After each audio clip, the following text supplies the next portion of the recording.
Hi everyone, I am Mohan Bhatt and today we would be talking about the HTTP protocol that is present in the application layer. It is the power behind the way we interact with the internet. So, as we all know, there are a lot of web pages present on the internet and we every day access many websites and applications. But how we are able to do that, what is the logic behind that, we would be discussing it today. So let's get started. So first of all, let's understand how internet works. So you all know there is a World Wide Web, that is a www. You often use in the URLs. So there are a lot of web pages present on the internet. So when you would like to access a web page, what we do, we have a URL and we access that web page using the URL.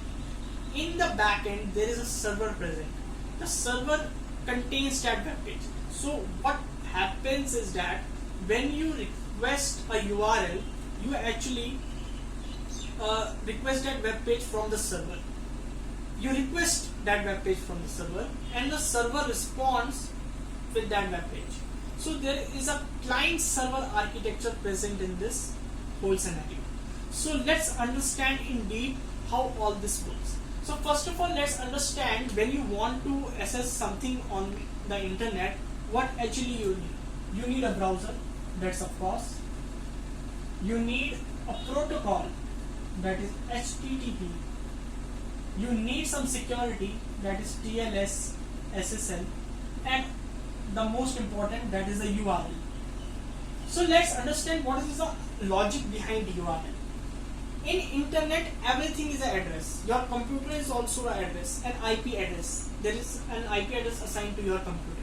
Similarly, the server is also a computer and it also has an IP address associated with it. But for example, if you want to access something using the IP address, you cannot do that because there would be a lot of IP address. For example, if I would say that Google has an IP address of 127.128 point something, and then I would say the Yahoo has an IP address of 128.128 something. Can you remember all these IP address? It's not possible. You will not be able to remember what was the IP address of the Google. So to ease out this process, this host name, this name was given to this IP address for easy understanding and for easy access of the websites. But there is a question like how we get these IP address from the URL. You actually access the website using the URL, but in the backend, how we are able to get that IP address? Because at last you have to access the web page using the IP address only. So for that, there is something called DNS, domain name server. This domain name server contains a mapping between the host name and the web page and the IP address. So there is a mapping. So when you access the host name, it maps to an IP address and then you reach to the server.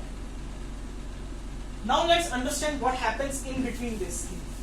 How you are able to access that web page. So let's take an example. This is a server and here there is an user, or you can say a client. So the user wants to access, for example, google.com.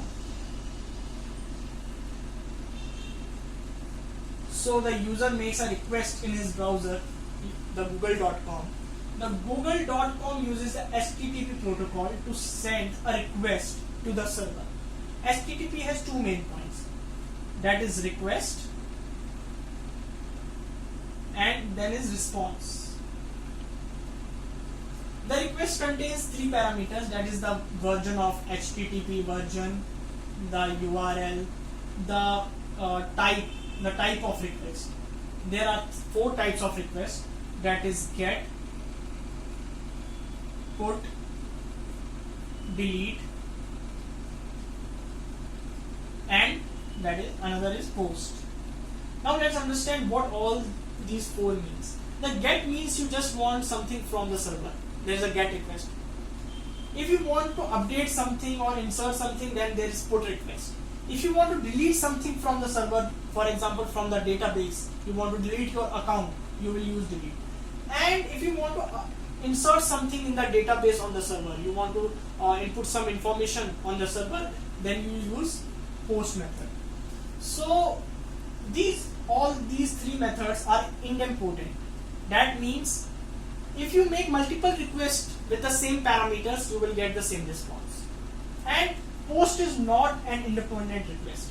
That means if you make a similar request 10 times, you will get a different response for every time. Let's understand it indeed. Like if you do a get request, like you are accessing a web page, you will get the same web page again and again. It is not like that you access for the first time, you get another web page, and for the second time you get another web page. You will always get the same. Same happens in the update part. If you update something from 10 to 20, for example, then it will update it once. If you do multiple requests also, then still it would be updated from 10 to 20 only. And same for delete. But what happens in post is like that, if I insert something, for example, if I insert my name Mohit multiple times, it will be updated in the database multiple times. So that's why it is not independent. So these four requests are being used while sending a request to the server for something, to get something from the server or to put something in the server. So this is the request method. This can be in two formats also, that is JSON or XML. These are easy to interpret languages. So now then comes the response part. Now the server interprets your message, you want something, you do something. The server do that task and then sends a response. The response has three parts also, that is version, the data, the response data. For example, if you get something, you will receive the web page, the HTML page in response. So, and then the third part comes the status code. Now let's understand what is status code. So when you request something from the server, when the request is complete, it sends you a code with the response. The status code implies like that 100 plus status code. That means the information it's sent with the 100 status code. It tells that I am sending you some information about the request you have made. If there is 200 plus, like 201, 202, 203 response code, then it means the request is complete, you have got the full response, everything is okay. If there is 300 plus, that means there is some redirection problem or you are being redirected or something. And then comes the 400 status code, 400 plus. That means there is some client error. Client error means you might have received some 404 not found error. That means you try to access a URL that is not present on the internet. So that are the client errors. Now comes the 500 plus status code. 500 status code means there is a server error. There is a problem in the server, like database fail or something like that. So these are the response code that helps us to verify, or in the case of any problems, we can judge what's actually the problem and we can react according to it. So in this way we get the web page and we get the response. So all these things comes under, there is also in the backend FTP and SMTP working, like when you use Gmail, there is a simple mail transfer protocol that helps in the transfer of mail, and FTP. All these are included in the HTTP only, and it in the combined form works in the best way. So now another thing we want to discuss is that, and when we make a request, there is a chance of a hacking or someone in between our request trying to manipulate the data or trying to grab that data. For example, when you are talking with the server, and the client, there is a chance of a middleware attack. Means there is a middleman present here and he tries to intercept your message that you are sending to the server or the server is sending to the user, for example the passwords and usernames. So how we are able to make that thing secure? So for that we use transport layer security, that is TLS, or SSL, that is secure socket layer. What happens in TLS is that there is a certificate authority that confirms that this organization is using standard encryption methods to encrypt your data. So what happens when you send a request? You encrypt it with some encryption algorithm, and then when the server sends, and when it reaches to the server, it decrypts, and then when server sends to you information, it is also then encrypted. So all the things works in an encrypted format that provides security to the information that you are exchanging between the server.